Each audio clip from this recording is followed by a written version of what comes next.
I dream సమర్పించు Kanchipuram Varamahalakshmi silks వారి మా ఇంటికి రండి.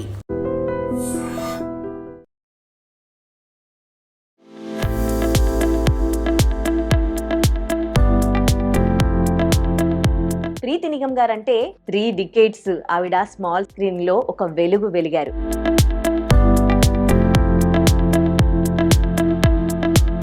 ఈ 2వ శుక్రవారం వరలక్ష్మి వ్రతం చేసుకుంటున్నారు. మా ఇంటికి రండి అంటూ మనల్ని ఆహ్వానించారు. కొంతమంది ఒక్కో దేవుణ్ణి కొలుస్తూ ఉంటారు కదా, కొంతమంది శివుడు, కొంతమంది విష్ణువు. మీరు? మా మదర్ శివుడు అంటే ఒక ఆంజనేయ స్వామి అనగానే ధైర్యం, అమ్మ అంటే ఇంకా అమ్మనే. ఇప్పుడు నేను కూర్చొని ఎంత చక్కగా వరలక్ష్మి వ్రతం అంటే ఏంటి, వరాలు ఇచ్చే అమ్మవారు, ఏమని కోరుకుంటున్నాం అక్కడ? అమ్మా నా భర్తని మంచిగా ఉంచు, నా ఫ్యామిలీని. ఫస్ట్ థింగ్ దేవుడి దగ్గర వెళ్ళి కోరుకోవడం అనేదే ఉండకూడదు. దేవుడికి థ్యాంక్స్ చెప్పడమే పూజ.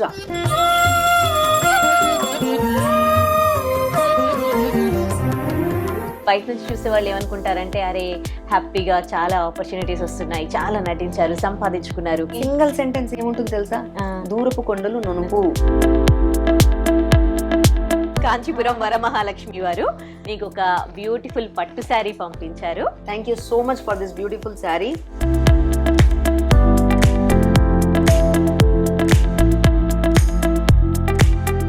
ఎల్ఎం ఫ్లోర్ క్లీనర్ వాళ్ళు మీకు ఎక్కువగా చేతి పెయింట్ కాకుండా చాలా ఈజీగా క్లీన్ చేసేస్తుంది అనమాట. ఎంతో కన్వీనియంట్ గా అయిపోతుంది. Yeah, welcome to I dream Kanchipuram Varamahalakshmi silks వారి మా ఇంటికి రండి. మరి మా ఇంటికి రండి ప్రోగ్రామ్ లో భాగంగా ఇవాళ మనం వచ్చేసాము ప్రీతి నిగమ్ గారింటికి. ప్రీతి నిగమ్ గారు అంటే 90s వాళ్ళకి చాలా చాలా వెల్ నౌన్ అండి. ఎందుకంటే ఇప్పటికీ కూడా స్టిల్ తను లైమ్ లైట్ లోనే ఉన్నారు. కానీ 3 డికేడ్స్ ఆవిడ స్మాల్ స్క్రీన్ లో ఒక వెలుగు వెలిగారు. ఎన్ని సీరియల్స్, ఎన్ని సినిమాలు, ఆ విధంగా కూడా ఇప్పటికీ స్టిల్ తను సోషల్ మీడియాలో ఎప్పుడు కూడా చాలా అప్డేట్ లో ఉంటూ ఉంటారు. ఈ 2వ శుక్రవారం వరలక్ష్మి వ్రతం చేసుకుంటున్నారు. మా ఇంటికి రండి అంటూ మనల్ని ఆహ్వానించారు. మరి మనం వచ్చేసాము, పూజ జరుగుతోంది, వెళ్ళి పూజలో పార్టిసిపేట్ చేద్దాం. అలాగే కాంచీపురం వరమహాలక్ష్మి సిల్క్స్ వారు ఒక బ్యూటిఫుల్ శారీ ప్రీతి నిగమ్ గారి కోసం పంపించారు. ఆ శారీ కూడా మీకు చూపిస్తాను. ఇక ఎలిమ్ బ్రాండ్ వాళ్ళు కూడా ఒక గిఫ్ట్ హ్యాంపర్ పంపించారు. మరి మనము ప్రీతి నిగమ్ గారి వాళ్ళ ఇంట్లోకి వెళ్ళి పూజలో పార్టిసిపేట్ చేసి మరి వాళ్ళు ఇచ్చిన గిఫ్ట్స్ ప్రీతి నిగమ్ గారికి అందిద్దాం. పదండి.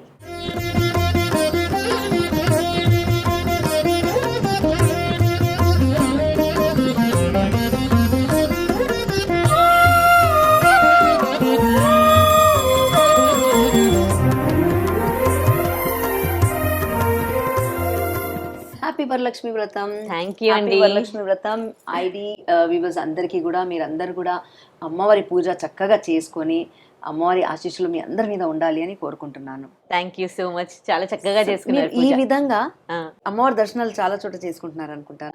ఎవ్రీ వీక్ ఒక్కో ఇంట్లో చేసుకుంటాను మీ అందరి వల్ల. చాలా సంతోషం. అంటే మీకు అమ్మవారు అలా పిలిచి బ్లెస్సింగ్స్ ఇస్తున్నట్టు మేబీ ఉండొచ్చు. అమ్మవారి దయ అనేది ఉంటేనే ఏదైనా జరుగుతుంది. ఉంటుంది. Only positive energy. అమ్మ అంటేనే పాజిటివ్ ఎనర్జీ. కరెక్ట్. సో ఎప్పుడు ఎవ్రీ ఇయర్ ఇలాగే చేసుకుంటారండి మీరు? పూజ మాత్రం నాకు ఒక అలవాటు ఏంటంటే, ప్రతి సంవత్సరం మామూలు పూజ అయితే అన్ని డైలీ అయితే మా వారి పూజ చేస్తారు, రెడీ చేయడం, పూజ ఆయన చేస్తారు. వరలక్ష్మి పూజ ఒకటి, వినాయక చవితి మాత్రం కంపల్సరీ మా ఇంటికి పూజారి వస్తారు, గురుగారు వస్తారు, ఆయన పూజ చేయిస్తారు. అది మాకు అలవాటు. అమ్మవారికి కావాల్సింది ఏంటి? పూజ, నైవేద్యం, అవన్నీ సవ్యంగా జరిగే, అది that is more important. Correct, మీరు అన్నది. జనరల్ గా కొంతమంది ఒక్కో దేవుణ్ణి కొలుస్తూ ఉంటారు కదా, కొంతమంది శివుడు, కొంతమంది విష్ణువు. మీరు? దేవుళ్ళందరూ కూడా నాకు ఇష్టమే. ఓకే. దేవుళ్ళ దగ్గరే ఒక్కొక్కసారి అవుతుంది కదా, నాకు ఆంజనేయ స్వామి ఇష్టం, నాకు శివుడు అంటే ఇష్టం, అలా. బట్ నో డౌట్ చిన్నప్పటి నుంచి మా మదర్ సోమవారాలు ఎక్కువ శివుడిని ఎక్కువ పూజ చేసేవాళ్ళు కాబట్టి శివుడు అంటే ఒక ఆంజనేయ స్వామి అనగానే ధైర్యం, ఆ విధంగా. అమ్మ అంటే ఇంకా అమ్మనే. సో అమ్మ అంటే చెప్పనే అక్కర్లేదు. మనం అమ్మ దగ్గర గొడవ పడవచ్చు, అమ్మ దగ్గర అడగొచ్చు, అమ్మ దగ్గర బుజ్జగించవచ్చు, ప్రేమించవచ్చు, లాలించవచ్చు, అన్ని చేయొచ్చు. సో అలా రూపాలు వేరే ఉండొచ్చు, బట్ భగవంతుడు ఒక్కడే కదా, వివిధ రూపాల్లో మనం కొలుచుకుంటాం. సో నేను ఈ గుడి అని, ఆ గుడి అని పర్టికులర్ గా ఇక్కడే వెళ్ళాలని అలా ఏం లేదు. అన్ని గుళ్ళు వెళ్తారు. వీలైనంత వరకు టెంపుల్స్ మేము కవర్ చేస్తుంటాం. నేను నాగేష్ చాలా ట్రావెల్ చేస్తున్నాము. ఈ మధ్య ఇంకా పెరిగింది, బికాస్ ఇంతకు ముందు పిల్లలతో ట్రావెల్ చేయాలని ఎక్కువ ఉండేది. బట్ పిల్లలు బిజీ అయిపోయేసరికి మేము మీరిద్దరు ఈ విధంగా టెంపుల్స్ ఎక్కువైపోయాయి మాకు. We are enjoying that. ఓకే, మీరు గ్రాండ్ గా చేసుకునే ఫెస్టివల్? అన్ని ఫెస్టివల్స్ గ్రాండ్ గా చేస్తాం. మా చిన్నప్పటి నుంచి నిజంగా చెప్తున్నాను, నాగపంచమి అనేది టెంపుల్ దగ్గర వెళ్తే అక్కడ పూజ, ఆడవాళ్ళు పూజ చేస్తున్నారు అని అనిపిస్తది కదా. మా ఇంట్లో నాగపంచమి కూడా గ్రాండ్ గా జరిగేది. అంటే ఇప్పుడు ఒక టైం తర్వాత మనకు అర్థమైంది ఏంటంటే ఇంటికి తీసుకొచ్చేసి జంతుని మనం హింసించకూడదు కాబట్టి అని. బట్ చిన్నప్పుడు ఏంటంటే పాముని ఇంటికి తీసుకొచ్చేవాళ్ళు, ఒక్కొక్కళ్ళ ఇంటికి వాళ్ళు పాము తీసుకొని తిరిగేవాళ్ళు. మనం ఏంటి పూజ చేస్తున్నామని. బట్ ఓకే, పుట్ట దగ్గర వెళ్ళి పూజ చేయడం, అమ్మవారిని ఇంట్లో మా మమ్మీ ఏంటంటే డ్రా కూడా చేసేసి అలా పెట్టేసి పూజ చేసేవాళ్ళు. లేదా వెండి ఒక పాము మా ఇంట్లో కూడా ఇప్పుడు కూడా ఉంది, స్నేక్, అది అలా పూజ చేసుకోవడం. సో నాగపంచమి నుంచి స్టార్ట్ అవుతుంది కాబట్టి ఆ ఫెస్టివల్ కూడా అలాగే. హోలీ కొంతమంది పాత బట్టలు ఉన్నాయి, కలర్ పాడైపోతుంది. మాకు హోలీ పండగ కూడా 5 పిల్లలకి కూడా వైట్ డ్రెస్ మమ్మీ కుట్టించేవాడు. సూపర్. సో అమ్మవారి దయ వల్ల ఒక అంటే 32 ఇయర్స్ స్మాల్ స్క్రీన్ నేలడం అంటే మామూలు విషయం కాదు కదా. సో 32 ఇయర్స్ మీరు స్మాల్ స్క్రీన్ లో ఒక వెలిగారు అండ్ సినిమాలు చేశారు. అసలు ఒక మంచి అంటే ప్రీతి నిగం అంటే ఒక గుర్తింపు తెచ్చుకున్నారు అమ్మవారి దయతో. ఎలా అనిపిస్తుంది? అంటే నిజంగా చెప్పాలంటే ప్రేక్షకులే మన దేవుడు అన్నమాట. వాళ్ళకే నేను థ్యాంక్స్ అని చెప్పుకోవాలి. ఎందుకంటే వాళ్ళు చూశారు, నచ్చింది అన్నారు, ఆదరించారు, అభిమానించారు. సో వాళ్ళ వల్లనే నాకు ఈ స్థాయి వరకు నేను రాగలిగాను, అంటే బికాస్ ఆఫ్ ఆడియన్స్. ఇప్పుడు కూడా సోషల్ మీడియాలో చాలా యాక్టివ్ గా ఉంటున్నారు కదా, బ్లాగ్స్ చేస్తూ ఉన్నారు కదా. మీ బ్లాగ్స్ కొంచెం గ్యాప్ వచ్చింది, నో డౌట్. అంటే ఫ్యామిలీ లైఫ్, షూటింగ్ ఇవన్నీ బ్యాలెన్స్ చేస్తూ వీడియోస్ చేయాలి అంటే ఒక్కొక్కసారి కుదరట్లేదు. కుదిరి మనం పెట్టిన బహుశా ఆడియన్స్ కి ఇది కాదు, ఇది కావాలి, అది కాదని కొంచెం చూసిగా కూడా ఉండొచ్చు. బట్ నేను మాత్రం నేను ఎలా ఉన్నానో అదే పెట్టగలుగుతాను. I can't create for video కోసం నేను క్రియేట్ చేయలేను. That is not Preeti Nigam. I want to be natural, whatever I am. నేను ఎలా ఉన్నానో అలాగే కనిపించాలి. ఇప్పుడు మీరు వస్తున్నారు కదా అనేసి నేను ఎక్కువ డెకరేషన్ చేయలేను. యాక్చువల్ గా చేసేవాళ్ళు ఇవాళ చేయలేదు, ఇవాళ పూజ ఇలాగే జరగాలి అని రాసి ఉంది, ఇలా జరిగింది. సో నా ఛానల్లో కూడా చాలా సార్లు మీరు చూస్తే ట్రావెలింగ్ వ్లాగ్స్ చేశాను, వంట చేశాను, what ever is happening in my life చిన్న చిన్నగా అవే నేను పెట్టడం జరిగింది అంతే. ఓకే, సో ఎట్లా ఉంది లైఫ్ ఇప్పుడు? ప్రెసెంట్ ఏం చేస్తూ ఉన్నారు? 3 ప్రాజెక్ట్స్ విచ్ ఐఎమ్ డూయింగ్. అమ్మకు ప్రేమతో అని జెమినీలో ఉంది, కలిసి ఉందాం రా ఈటీవీలో ఉంది, and which is really giving me good mileage again.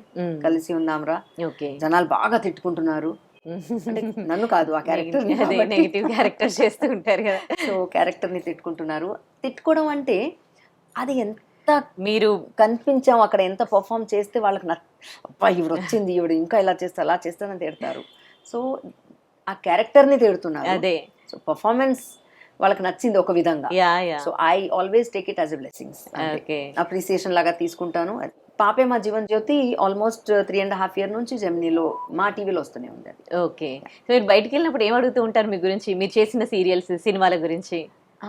అంటే చెప్తుంటారు సామాన్యంగా, బాగుందండి, ఇందులో చాలా బాగుంది, అందులో బాగుంది, అయ్యో మీది రుత్రాగాల నుంచి మీరు గుర్తున్నా అంటే రుత్రాగాల కన్నా ముందు కూడా ఉన్నాను నేను మా హస్బెండ్ నాగేష్, ఆయన కూడా రుత్రాగాల కంటే ముందు ఉన్నారు. బట్ రుత్రాగాలు ఒక mile stone for many artist. అందులో చేసిన వాళ్ళందరికీ ఒక add on feather in our cap అంటాం కదా, అలా ఫస్ట్ డైలీ సీరియల్ ఉండడం వల్ల ఋతురాగాలు అనేది చాలా గుర్తింపు తెచ్చింది. చాలా మంది పెళ్లిలో కూడా అక్కడే జరిగాయి, మీకు తెలుసా? అవునా? చాలా మంది పెళ్లిలు అంటే రాజీవ్ సుమ, నేను, శృతి, అలా అలా టెక్నీషియన్స్ కూడా ఉన్నారు. అలా చాలా మంది అందులో అంటే ఆల్మోస్ట్ దగ్గర ఏజ్ గ్రూప్ వాళ్ళే ఉన్నారు కాబట్టి పెళ్లిలు జరిగాయి. ఓకే, స్టూడెంట్ నెంబర్ 1 కూడా మీ మీద సాంగ్ కూడా చాలా అట్లా గుర్తుంది నాకు. పేరు అసలు సాంగ్ లోనే ఒక పేరు వచ్చింది. అది నేను యాక్చువల్ గా సాంగ్ కదా, ఆ సాంగ్ నేను ఇప్పటిదాకా తెలుగు మూవీస్, హిందీ చేశాను, తెలుగు మూవీసే చేయలేదు. ఒక సాంగ్ తో వెళ్ళి చేస్తే ఏం బాగుంటుంది, ఎక్కడో అది ఏదో ఇలా కనిపిస్తాము అనేసి వద్దు అనుకున్నాను. బట్ నిజంగా థ్యాంక్స్ టు రాఘవేంద్రరావు గారు, ఆఫీస్ నుంచి నాకు ఫోన్ వచ్చింది, రాజమౌళి గారే నాతో మాట్లాడారు. అంటే అప్పుడు ఆయన టీంలో ఉన్నారు కాబట్టి, డైరెక్షన్ డిపార్ట్మెంట్ లో ఉన్నారు కాబట్టి ఆయనే మాట్లాడారు. నేను అప్పుడు ఇది ఎక్స్ప్రెస్ కూడా చేశాను, ఒక సాంగ్ లో ఇప్పటిదాకా నేను చేయక జస్ట్ ఒక సాంగ్ లో ఎందుకు అనేసి. బట్ శాంతి నివాసం అని సీరియల్ చేస్తున్నాను. శాంతి నివాసంలో ఉన్న వాళ్ళందరూ అందులో ఉండాలి అని అన్నారట ఓకే సార్. కాబట్టి అందరు ఉండాలి అంటే నేను కాదనలేక, that was my first Telugu film. Okay కానీ నేను అనుకోలేదు, నేను ఎక్స్పెక్ట్ చేయలేదు. రెస్పాన్స్ యా, ఎంత రెస్పాన్స్ వచ్చింది. గుర్తుండిపోయారు చూడండి ఆ సినిమా మొత్తంలో. మీరు మీకంటూ ఒక అసలు ఒక సాంగ్ లో అక్కడక్కడ కనిపిస్తున్నావు, కానీ దానికి కూడా ఒక మీరే హైలైట్ అయ్యారు అందులో సాంగ్ లో కదా. బ్లెస్డ్ అంతే. ఇప్పుడు సినిమాలో ఆపర్చునిటీస్ ఏమైనా ఉన్నాయా? ఉన్నాయి, but only thing is maybe I don't know. నేను ఆల్రెడీ నేను వెయిట్ చేస్తున్నాను. ఐఎమ్ లిటరలీ, నేను మంచి క్యారెక్టర్స్ చేశాను, బట్ సమ్ హౌ చిన్న గ్యాప్ అయితే వస్తోంది. But still waiting for a good character. నాకు జనరల్ గా కామెడీ చేయడం ఇంకా ఇష్టం, బికాస్ కామెడీలో timing is more important. Timing, ఆ డైలాగ్, అది స్క్రిప్ట్ ఇస్ మోర్ ఇంపార్టెంట్. చాలా మంది సెలబ్రిటీస్ ని చూసి జనరల్ గా బయట నుంచి చూసే వాళ్ళు ఏమనుకుంటారంటే, అరే హ్యాపీగా చాలా ఆపర్చునిటీస్ వస్తున్నాయి, చాలా నటించారు, సంపాదించుకున్నారు, మంచి హస్బెండ్ అండ్ పిల్లలు కూడా అంటే చదువులో బాగా వెళ్ళారు, ఇంకేం ప్రాబ్లమ్స్ ఉంటాయి. సింగిల్ సెంటెన్స్ ఏముంటుంది తెలుసా? దూరపు కొండలు నునుపు. ఓ సూపర్. అంతే కదా. దూరం నుంచి అబ్బా ఏముందబ్బా, హిమాలయాస్, నేను ఉత్తరాఖండ్ వెళ్ళానమ్మా, అద్భుత అనమాట. వచ్చేసిన తర్వాత నేను తలుచుకుంటే ఆ క్లౌడ్ బస్ట్ అవ్వడం ఏంటి, ఆ స్లైడ్స్ అవ్వడం ఏంటి, మనుషులు అసలు ఇలా చూస్తూ ఇప్పుడు ఉన్నారు, ఇప్పుడు లేరు, ఎంతమంది చనిపోయారు, ఎంతమంది తప్పిపోయారు. సో దూరపు కొండలు నునుపు, దూరం చాలా అందంగా ఉంటుంది, but when you travel on that way అప్పుడు మనకు తెలుస్తుంది యాక్చువల్ ఏంటి అనేది. దూరం నుంచి యాక్టింగే కదా అనుకుంటాం. సో యాక్టింగ్ లో కూడా నవరసాలు ఉన్నాయి. మీకు లాంగ్వేజ్ తో ప్రాబ్లం అయ్యింది మీ స్టార్టింగ్ స్టేజ్ లో? ఇనిషియల్ స్టేజ్ లో ఏంటంటే, ఇంట్లో హిందీ మాట్లాడే వాళ్ళం, అనుకోకుండా ఇంట్లో మాకు యాడ్ ఆన్ ఏమనాలి, పని మనిషి అనడం ఇష్టం లేదు, బట్ అంటే సర్వెంట్ అనడం ఇష్టం లేదు నాకు. సో హెల్పర్ ఎవరైతే వచ్చేదో తను మహారాష్ట్రియన్, సో పక్కన గుజరాతీస్, ఇక్కడ గోస్వామీస్. సో మొత్తం హిందీ అట్మాస్ఫియరే ఉంది, కానీ తెలుగు లేదు. తెలుగు స్కూల్లో అతి కష్టంగా పాసింగ్ మార్క్స్ వచ్చేవి, అతి కష్టంగా పాసింగ్ మార్క్స్ వచ్చేవి. బట్ ఐ డోంట్ నో, నా పిల్లలు ఇద్దరు తెలుగు చాలా చక్కగా మాట్లాడేస్తారు, నా కూతురు నాకన్నా బాగా చదివేస్తుంది. She did very well. So అప్పుడు అలా ఉండేది. కానీ script thanks to Manjula Naidu garu, ఎందుకంటే అప్పుడు ఆన్లైన్ అని స్టార్ట్ చేసాం కాబట్టి స్క్రిప్ట్ నాకు కార్లో ఇంటికి వచ్చేది. ఆ స్క్రిప్ట్ మొత్తం పక్కన మాకు కస్తూరి ఆంటీ, ఆవిడ దగ్గర కూర్చుంటే, ఆవిడ తెలుగు చదువుతుంటే నేను ఇంగ్లీష్ లో రాసుకునేదాన్ని. ఆ ఇంగ్లీష్ లో రాసుకొని మగప్ చేయడం, స్కెడ్యూల్ స్టార్ట్ అయింది అంటే ఆ స్క్రిప్ట్ మొత్తం ప్రిపేర్ అయి ఉండేవాళ్ళం. ఇప్పుడు మేము షూటింగ్ లో అంత ప్రాంప్టింగ్ మీద చెప్తున్నాము, ఇంతకు ముందు మేము ప్రాంప్టింగే తీసుకునే వాళ్ళం కాదు. ఎంత వర్క్ ఉంటుంది చూడండి అసలు. ఇప్పుడు మాట్లాడుతుంటే స్పాట్ లో స్పాంటినిటీగా మాట్లాడడం ఏంటంటే అది రియాలిటీ. బట్ అక్కడ ఒక క్యారెక్టర్ లో పరకాయ ప్రవేశం చేయాలి, ఒక క్యారెక్టర్ లో ఉండాలి అంటే ఆ క్యారెక్టర్ లో ఉండేటప్పుడు ఆ క్యారెక్టర్ ఎలా రైటర్ ఊహించుకున్నారు, డైరెక్టర్ ఇమాజినేషన్ ఎలా ఉందో, that is how you have to behave. So ఆ బిహేవ్ చేయాలి అంటే మనం ప్రిపేర్ గా ఉండాలి. డైలాగ్స్ మనకి ఎప్పుడైతే ఇక్కడ ఉంటాయో దెన్ మనం జీవించవచ్చు. కరెక్ట్. సో అఫ్ కోర్స్ ఇప్పుడు చేస్తున్నాం, కానీ అప్పుడున్న సాటిస్ఫాక్షన్ ఈ మధ్య కొంచెం తక్కువ అనిపిస్తుంది. ఓకే. సో బ్యాక్గ్రౌండ్ మీ వర్క్ ఎట్లా ఉంటుంది, ఎంత స్ట్రగుల్ అయ్యారు, ఎంత స్ట్రగ్లింగ్ తో ఈ స్టేజ్కి వచ్చారు తెలుస్తుంది. ఆ టైంలో మళ్ళీ మీకు చిన్న చిన్న పిల్లలు పుట్టాక వాళ్ళు కూడా ఇప్పుడు సక్సెస్ఫుల్ గా ఒకరు అడ్వకేట్, ఒకరు ఇంటర్నేషనల్ ప్లేయర్ అండ్ జాబ్ కూడా చేస్తూ ఉన్నారు. సో అక్కడ ఎక్కడ డిస్టర్బ్ కాలేదు. సో ఎట్లా కోఆర్డినేట్ చేసుకున్నారు? డిస్టర్బ్ కాలేదు, నేను నా అంతగా నేను డిస్టర్బ్ అయ్యి ఉంటాను. బట్ నిజంగా చెప్పాలంటే నా పిల్లలు ఎప్పుడు డిస్టర్బ్ చేయలేదు. నేను బాయ్ అని చెప్పి వాళ్ళ ముందే చెప్పి వెళ్ళినా, అంటే నేను కూడా కొంతవరకు వాళ్ళని అలా ప్రిపేర్ చేశాను. ప్లస్ మా పేరెంట్స్ హెల్ప్ ఉంది, నాగేష్, వీళ్ళ సపోర్ట్ నాకు మొత్తం ఫ్యామిలీ సపోర్ట్ ఉంది కదండి. మా చెల్లెలు మా పాపని బాగా చూసుకునేది తను కూడా. ఓకే. చెల్లెలు ఉంటే మాత్రం అక్కలకి చాలా హెల్ప్ఫుల్ ఉంటుందండి. ఎందుకంటే అవును. పిల్లలు అనేసరికి నీజ్ అనగానే వాళ్ళు ప్రేమగా చూసుకుంటారు. అవును. మా అక్క పిల్లలు నేను చూసుకునేదాన్ని అలాగే. లేట్ నైట్స్ ఉన్నా కూడా ఎత్తుకొని కూర్చోవడం అవన్నీ జరిగాయి. సో అలా మా చెల్లెలు కానీ, మా తమ్ముడు కానీ, మా పేరెంట్స్ కానీ చాలా నాగేష్ అయినా మా ఇన్లా సైడ్ నుంచి కూడా. సో ఓవరాల్ ఫ్యామిలీ సపోర్ట్ ఉండేది. ఓకే. సో ఆ సపోర్ట్ లేనిది ఏ ప్రొఫెషన్ అయినా టఫ్. కరెక్ట్. సో మేము కూడా యాక్టింగ్ అంటే కూడా అగేన్స్ట్ నేచర్ వర్క్ చేస్తున్నాం. ఇది ప్రీతి నిగం అది కాదు, but Preeti Nigam has to present like that. ఎందుకంటే ఆ క్యారెక్టర్ లా బిహేవ్ చేయాలి. ప్రీతి నిగం అక్కడ కనిపించకూడదు. సో అక్కడ వెళ్ళంగానే నాకు పూనడం అంటారు కదా, అలా ఎస్పెషల్లీ చంద్రముఖి చేసేటప్పుడు మీరు నమ్మరు, నెగిటివ్ క్యారెక్టర్ అనేది ఎవరు చేసినా కూడా చాలా స్ట్రెయిన్ అవుతారు. బికాజ్ లేనిది తెలియకుండానే పళ్ళు బిగించేస్తూ ఉంటాము. నరాలన్నీ స్ట్రెయిన్ అవుతాయి. అందులో నేను ఎంతలా అంటే జీవించేయడమే ఇంకా.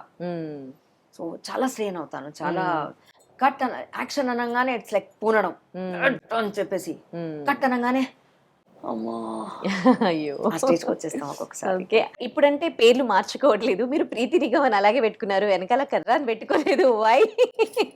మా ఆయన పేరులో కర్ర ఉంది కాబట్టి.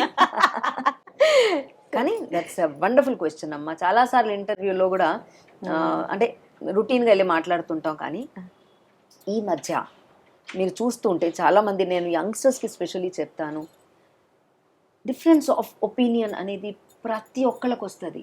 సిబ్లింగ్స్ లో వస్తుంది. అరే అక్క చెప్పింది నాకు నచ్చలేదు, వాడేంటమ్మా తమ్ముడు ఇలా చేస్తున్నాడు.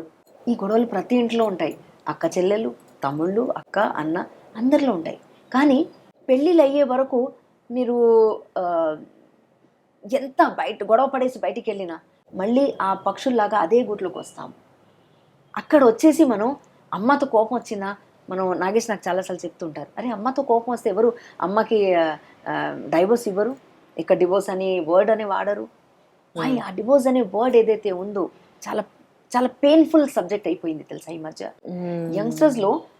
చాలా షార్ట్ టైంలో అరే మ్యారేజ్ అయింది 1 month లో లేదు, వాళ్ళు కలిసి ఉండట్లేదు, విడిపోయారు, డైవోర్స్ అయిపోయింది, 6 months. ఎలా లవ్ మ్యారేజ్ అయిన వాళ్ళు సరే ఓకే, అరేంజ్ మ్యారేజ్ అయ్యింది తప్పలేదు, అక్కడ ఒక చెప్పుకోవడానికి ఉంది కనీసం. లవ్ మ్యారేజ్ ఎన్ని ఇయర్స్ నుంచి లవ్ చేసుకొని పెళ్లి చేసుకున్నాం అంటారు. నేను రీసెంట్ గా ఒక స్టోరీ విని ఐ వాజ్ రియలీ షాక్. ఏంటి అంటే ఇద్దరు కూడా ఇల్లు వాళ్ళ పేరెంట్స్ ఒప్పుకోలేదు, వీళ్ళ పేరెంట్స్ ఒప్పుకోలేదు, ఆ ఊరే వదిలేసి హైదరాబాద్కి వచ్చేసారు. వచ్చేసి ఇక్కడ వర్క్ చేసుకుంటున్నారు, చెరొక వర్క్. ఇప్పుడు ముందు ప్రేమించినప్పుడు ఆవిడ డార్క్ కనిపించలేదు, ఇప్పుడు ఆవిడ డార్క్ కనిపిస్తుందట. నీ కలర్ ఏంటి అంటే ముందు నీకు కనిపించలేదా? అదే బాహ్య రూపం అనేది మీ చిన్నప్పుడు ఫోటో మీరు చూసుకుంటే ఇప్పుడు మీరు సేమ్ ఉండరు కదా. అంతే కదా. ఇప్పుడు ఉన్న ఫోటో నెక్స్ట్ 10 years లో ఉండదు, తర్వాత ఏజ్ లో ఉండదు. అరే పెద్ద పెద్ద హీరోయిన్స్ మీరు చూస్తే పాతగా, అరే ఆవిడ ఎంత అంత గట్టి కదండి బాబోయ్, ఇలా అయిపోయింది ఇప్పుడు. ప్రతి ఒక్కళ్ళు అంతే. కరెక్ట్. దానికి ప్రేమించడం అనేది శరీరాన్ని కాదు, మనసుని. కరెక్ట్. సో అడ్జస్ట్మెంట్ లైఫ్ లో ఎప్పుడు కూడా చిన్న చిన్న వాటికి తప్పదు అడ్జస్ట్ అవ్వడం. సో ఆ విషయానికి వస్తే మా ఆయన గొప్పతనం అది. జనరల్ గా పెళ్ళైన తర్వాత అబ్బా ఇప్పుడు నా పేరు కూడా మార్చేస్తారు కదా, నేను ఇలా చెప్పుకొని చూసుకున్నాను ప్రీతి నిగం అంటే అలవాటైంది. చిన్నప్పటి నుంచి అలవాటైంది కాబట్టి. అదే ప్రీతి కర్ర అని చిన్నప్పటి నుంచి అలవాటైంది, అదే నచ్చేది. ఇప్పుడు ప్రీతి కర్ర అంటే ఎలా అనిపిస్తుందో అని నేను ఊహించుకుంటున్నాను. మార్చేస్తారు ఇంకా అన్నట్టుగా. So why should I change your name? నేను ఎవరు నీ పేరు మార్చడానికి? నువ్వు ఒక పేరు సంపాదించుకున్నావు, ఆ పేరు, సో అది నీ సంపాదన, how can I change it అని చెప్పేసి ఆయన అసలు ఈ never ask me to change my name. Okay, how so అలా మేము డైలీ గొడవ పడతామండి. అలా అనేసి ఏదో ఇలాగే ఉంటారా వీళ్ళు, మీ ఫ్యామిలీలో మీరు ఎలా ఉంటారు, మా ఫ్యామిలీలో మేము కూడా అలాగే ఉంటాము. చిన్న చిన్న వాటికి గొడవలు కూడా పడతాము, పెద్ద పెద్ద వాటికి కూడా గొడవ పడతాము, మళ్ళీ దాన్ని చిన్నగా చేసుకుంటాం, చిన్నదాన్ని పెద్దగా చేసుకుంటాం, మళ్ళీ దాన్ని చిన్నగా చేస్తాం. సో గొడవలు అనేవి ప్రతి ఫ్యామిలీస్ లో ఉంటాయి, కానీ అడ్జస్ట్ చేసుకుంటూ ముందుకు వెళ్ళడమే లైఫ్. చాలా మంచి విషయాలు చెప్పారు పండగ పూట అండి. ఇప్పుడు నేను కూర్చొని ఎంత చక్కగా వరలక్ష్మి వ్రతం అంటే ఏంటి, వరాలు ఇచ్చే అమ్మవారు, ఏమని కోరుకుంటున్నాం అక్కడ, నా భర్తని మంచిగా ఉంచు, నా ఫ్యామిలీని ఫస్ట్ థింగ్ అసలు కోరుకోవడం కాదు, వరలక్ష్మి కాబట్టి మనం అడుగుతున్నాం. దేవుడి దగ్గర వెళ్ళి కోరుకోవడం అనేదే ఉండకూడదు. దేవుడికి థ్యాంక్స్ చెప్పడమే పూజ. అసలు పూజ అంటే గుడికి వెళ్ళి నాకు ఇది ఇచ్చేసి, ఇవాళ ప్లీజ్ నాకు ఒక తులం బంగారం ఇచ్చేసి, దేవుడా నాకు ఇవాళ ఒక చాక్లెట్ ఇచ్చేసి కాదు. మనకు కాళ్ళు చేతులు మంచిగా ఇచ్చారు, బ్రెయిన్ మంచిగా ఇచ్చారు, మీకు చూడ్డానికి మీరు అందంగా కనిపించేలాగా ఇచ్చారు, వాట్ ఎవర్ మీకు అంటే అన్ని అవయవాలు బాగుండేటట్టు మీకు దేవుడు సృష్టించాడు. దానికి థ్యాంక్స్ చెప్పుకోరా మీరు? డే టు డే రొటీన్ లో మీకు ఏ లోటు లేకుండా మీ లైఫ్ వెళ్తుంది, దానికి థ్యాంక్స్ చెప్పుకోరా మీరు? So first puja is nothing but thanks. Okay. అంటే గుడికి వెళ్ళంగానే ఏం కోరుకున్నాం, నాకు అది కావాలి ఇది కావాలి అని అమ్మవారు అంటే అడుగుతాం. అడగంది అమ్మాయిని అన్నం పెట్టదు, అందుకే అమ్మవారి దగ్గర కోరుకోవాలి అంటారు. మదర్ కాబట్టి నాకు అనిపిస్తుంది, అమ్మ దగ్గర అడుగుతున్నాను కాబట్టి అమ్మ నా పిల్లలు ఇలా, మా ఆయన ఇలా, ఇది కోరుకుంటాను. వరలక్ష్మి పూజ చేసేదే మ్యారీడ్ ఉమెన్ చేస్తారు అనేసి ఉంది. మీరు విడిపోయిన తర్వాత వాళ్ళు కూడా అనిపిస్తుందా, అరే నేను కూడా వరలక్ష్మి చేసుకోవాల్సింది అని? నాకు తెలియదు మరి ఎలా అనిపిస్తుందో. అనిపిస్తుంది డెఫినెట్లీ. తాంబూలం తీసుకోవడానికి పిలిచినప్పుడు అరే వెళ్ళాలా, వాళ్ళు ఏమనుకుంటారో, నేను మా ఆయనతో కలిసి ఉండట్లేదు, ఎంత టిపికల్ థాట్ వస్తుంది కదా అది. ఎందుకు ప్రతి ఒక్కళ్ళు కలిసి ఉండడం అనేది చిన్న చిన్న వాటికి కాస్త కాంప్రమైజ్ అయ్యి కాస్త కొంచెం సేపు కోపాన్ని కంట్రోల్ చేసుకుంటే అది ఎప్పటికీ సేమ్ ఉండదు. కరెక్ట్. చాలా మంచి విషయాలు మనం మాట్లాడుకున్నాం. మరి మీకు ఇవాళ కాంచీపురం వరమహాలక్ష్మి వారు ఒక బ్యూటిఫుల్ పట్టు శారీ అందజేశారు. అమ్మ నేను ఇవాళ అది కోరుకున్నానా? కోరుకోకుండా అమ్మవారు పంపించారు మీకు. సో ఆ శారీ మీకు ఇప్పుడు ఇస్తాను నేను.